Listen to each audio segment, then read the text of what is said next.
Hi, I'm Janice. I'm a senior and I go to CAR and I'm 17.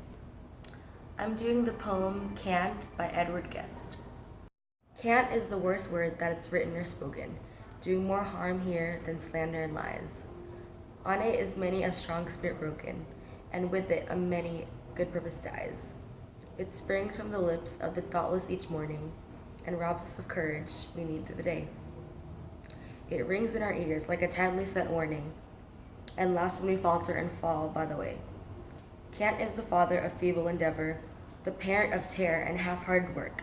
It weakens the efforts of artisans clever, and makes of the toiler an indolent shirk. It poisons the soul of a man with a vision. It stifles in infancy many a plan. It greets honest toiling with open derision, and mocks at the hopes and dreams of a man. Cant is the word none should speak without blushing. To utter it should be a symbol of shame. Ambition and courage it daily is crushing. It blights a man's purpose and shortens his aim. Despise it with all your hatred of error. Refuse it the lodgment it seeks in your brain. Arm against it as a creature of terror, and all that you dream you someday shall gain. Cant is the word that is foe to ambition, an enemy ambushed to shatter your will. Its prey is forever the man with a mission, and bows but to courage and patience and skill. Hate it with hatred that's deep and undying, for once it is welcome, 'twill break any man. Whatever the goal you are seeking, keep trying, and answer this demon by saying, I can.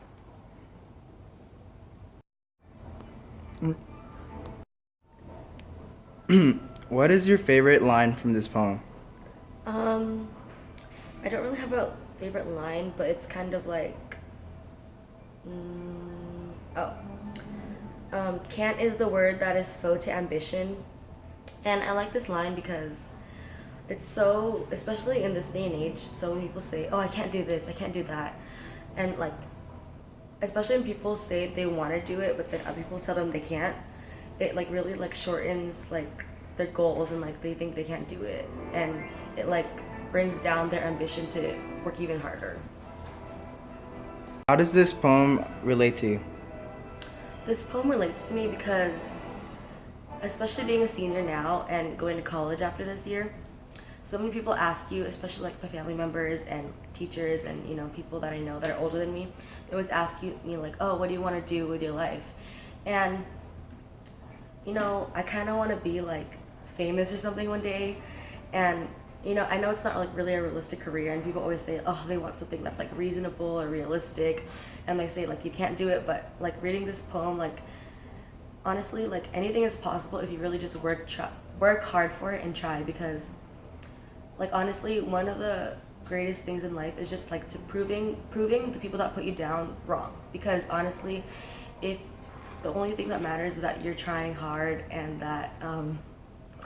that you make yourself proud and your family proud. Because if you succeed, then your family will be proud of you at the end. How does this poem make you feel?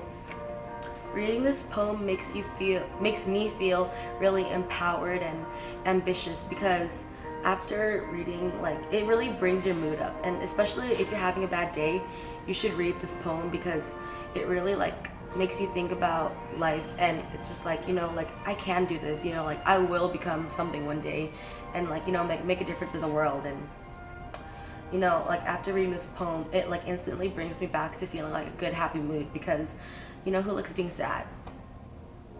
When and where did you hear about this poem? I actually heard about this poem from my fifth grade teacher, Mr. Paragon. And it's funny because he made us memorize the poem and he had to recite it in front of the class. And so ever since fifth grade, I've loved this poem. And it's one of the very few poems that I would still remember, because I don't really like poetry too much.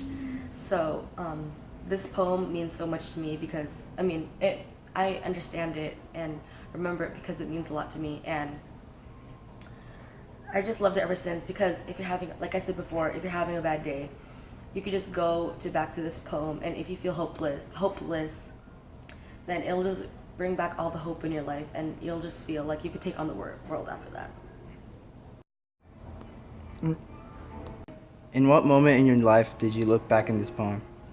Okay, so the most recent one I can remember is in April when I lost my ASB election.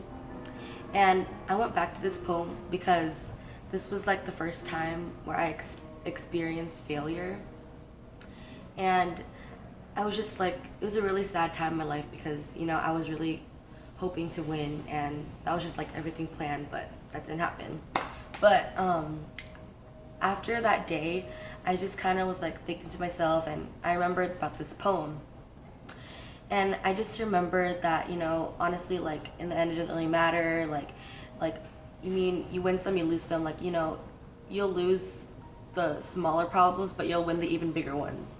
And after I read this poem, I just felt so much more confident, and I really felt like I could really take on the world someday because you can't just let every little problem bring you down. You have to bring yourself back up and just think like you can do this, like you're bigger than that. You're bigger than all these problems.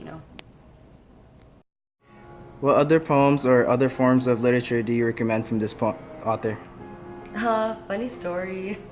This is the only form of literature I know from this author because I don't know, like I haven't really looked into his other work, but this is a really good poem, and this is like one of my favorite works of literature. So, yeah. Janice. Janice Slier, age 17, senior.